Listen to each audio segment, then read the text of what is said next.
안녕하십니까, 김봉중입니다. 지난 강의는 중서부의 가장 크고 대표적인 도시 시카고를 다뤘는데 그 다음 중서부 도시로 어디를 다룰지 상당히 고민이었습니다. 제 선택은 디트로이트입니다. 현재 중서부에서 시카고 다음으로 큰 도시여서라기보다는 디트로이트는 미국의 과거, 현재 그리고 미래를 잘 보여줄 수 있겠다고 생각해서입니다. 디트로이트의 랜드마크는 르네상스 센터입니다. 디트로이트 스카이라인에서 가장 돋보이며 GM, 제너럴 모터스의 본사가 있고 쇼핑센터, 레스토랑, 은행 등 여행객들에게 가장 인기 있는 장소입니다. 여기서 센터의 이름에 주목할 필요가 있습니다. 르네상스는 부활이란 의미죠. 잘 알다시피 오랫동안 세계 자동차 산업의 메카였던 곳이 디트로이트.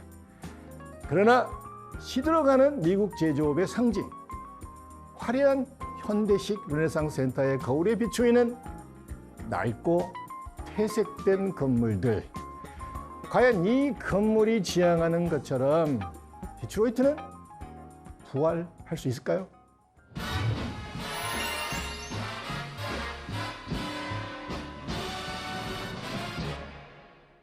(1701년) 프랑스 탐험가 안토안 캐들락이 지금의 디트로이트의 아메리칸 인디언과의 무역 거래소를 설립했습니다.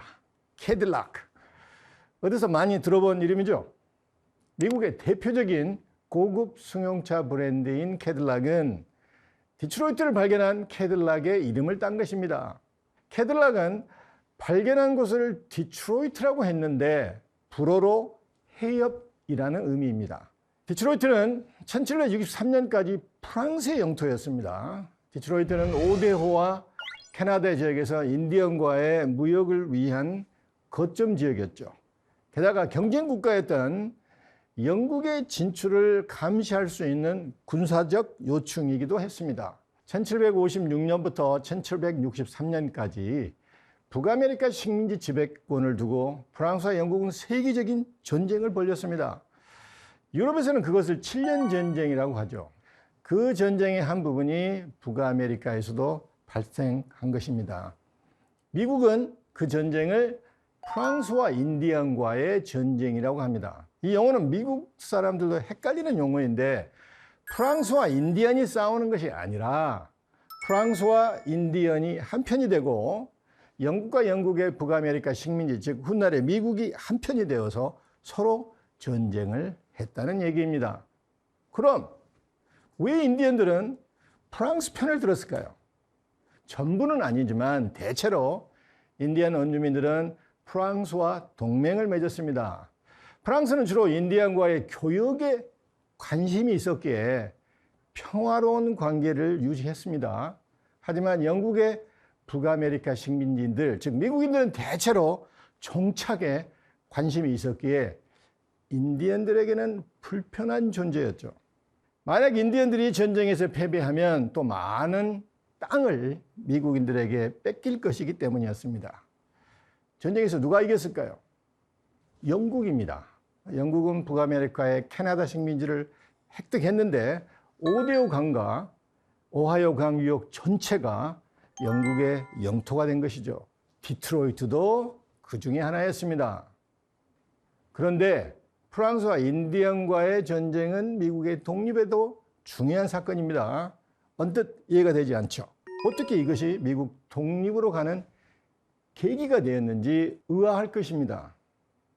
복잡한 얘기지만 한마디로 정리하면 영국은 프랑스와 인디언과의 전쟁 수행으로 국고가 바닥이 나서 이를 메꾸기 위해 미국 식민지에 손을 벌린 것입니다. 그래서 갖가지 세금을 부과했고 이것이 미국인들의 불만을 폭발하게 만든 것입니다. 미국은 독립전쟁의 승리로 영국이 프랑스와 인디언과의 전쟁 결과로 획득한 지금의 중서부 땅을 전부를 양도받게 됩니다. 그래서 디트로이트도 미국의 영토가 된 것입니다. 그런데 건국 후 얼마 지나지 않아 디트로이트는 사라질 뻔했습니다. 1805년 대화재가 발생했던 것입니다. 당시 600여 명이 정착했던 디트로이트는 완전히 잿더미로 변했습니다. 디트로이트의 시 깃발을 보면은 중앙에 두 여자가 그려져 있는데 한 여자는 화재로 불탄 디트로이트를 배경에 두고 울고 있으며 다른 여자는 새로운 도시가 들어설 것이라고 위로하는 모습이 새겨져 있습니다. 바로 위에는 이런 문구가 라틴어로 새겨져 있죠. 더 나은 도시가 되길 잿더미를 딛고 부활하리라. 잿더미를 딛고 부활하게 만들었던 사람은 미시간 준주의 초대 대법원장인 아우구스투스 우드워드입니다. 여기서 준주, 테리토리라 하면 정식으로 주로 성격하기 전에 상태를 말합니다. 우드워드는 대화재 직후 디트로이트에 도착하여 재건을 주도했습니다. 그는 워싱턴 DC를 설계했던 프랑스계 미국인 피에르 랑팡 계획을 기반으로 정삼각형 패턴으로 배치된 넓은 도로를 중심으로 도시를 설계했습니다. 각 모서리에는 큰 원형 공원이 있고 중앙에는 직사각형 공원이 있으며 큰 공원인 그랜드 서커스가 계획의 중심에 있게 설계했습니다. 하지만 지역 유지들과의 의견 불일치로 남쪽 절반과 삼각형의 일부만 건설되었습니다. 1817년부터 미시간 준주의 주지사 루이스 카스는 우드워드 계획 대신 직사각형 도로로 둘러싸인 보다 일반적인 그리디 플랜으로 도시를 계획했습니다. 이것이 디트로이트의 현대적인 레이아웃의 기초가 된 것이죠.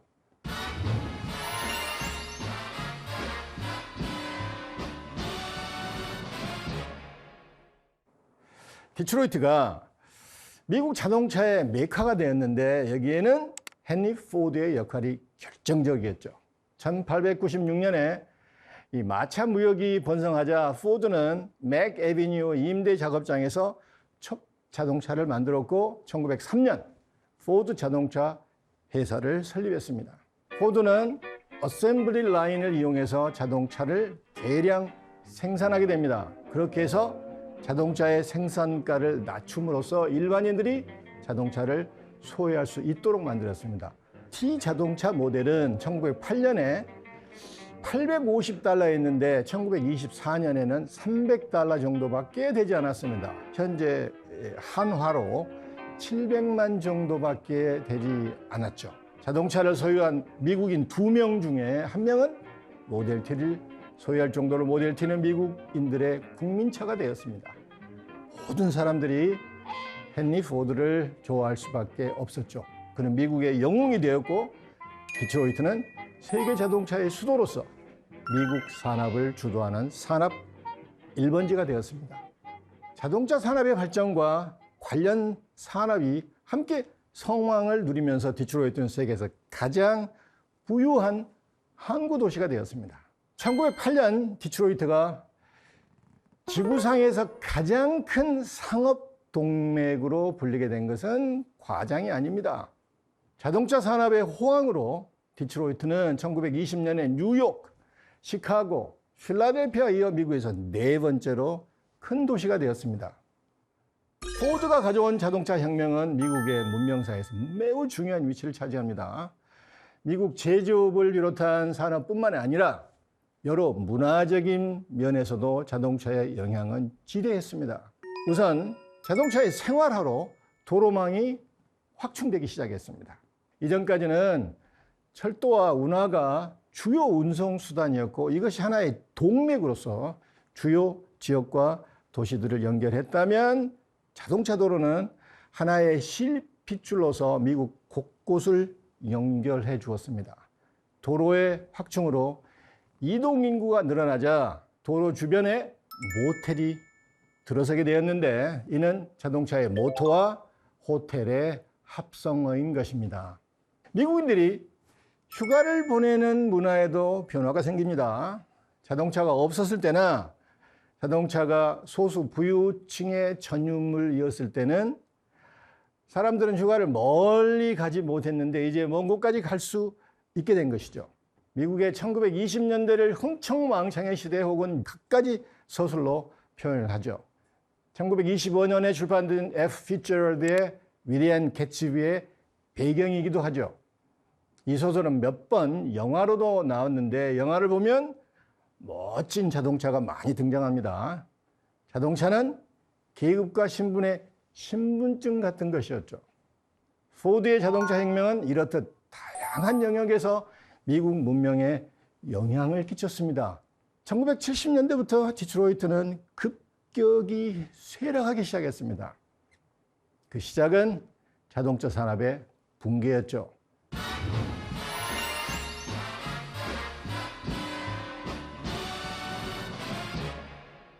(1973년과) 1979년 오일 쇼크, 즉 휘발유 위기는 미국 자동차 산업에 치명타를 날렸습니다.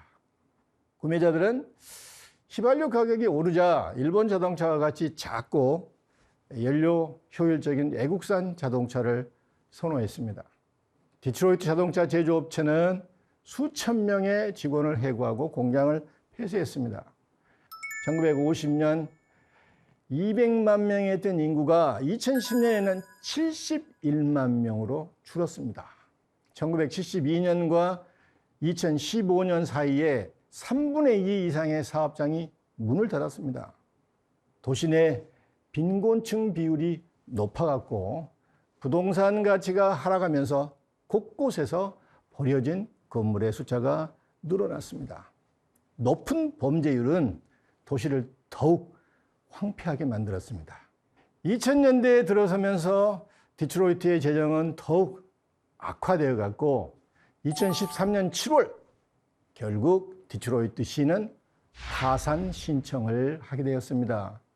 미국의 대형 도시로서 역사상 최초로 부도가 난 도시가 된 것이죠. 파산 당시 디트로이트 가로등의 40%가 작동하지 않았고 7만 8천 개의 건물이 버려졌고 전체 공원의 절반 이상이 문을 닫았으니 도시는 회생할 수 없는 수준으로 황폐해진 것입니다. 열악한 환경에서도 디트로이트는 부활을 위해 몸부림쳤습니다. 낙후된 그 도심에 주거지역이나 고급 상점가를 새롭게 조성하는 젠트리피케이션 운동이 일어났죠. 이로 인해 디트로이트는 점차 생기가 돌기 시작했습니다. 여기에 흥미로운 것은 도시재생 사업에 필요한 상당액의 재원은 디트로이트 예술대학이 보유하고 있던 6만 점 이상의 예술품 판매로 확보했던 것입니다. 도시 미관을 회복하기 위해 가로등 교체 작업에 들어갔습니다. 6만 5천 개의 오래된 도시 가로등이 고압 LED 조명으로 교체되면서 도시의 미관이 향상되었습니다. 동시에 방치되었던 수많은 유명 건물들을 개조해서 콘도미니엄, 호텔, 사무실 또는 문화적 용도로 사용하기 시작했습니다. 이러한 노력 덕분에 디트로이트는 2014년 12월 파산 상태를 벗어났습니다.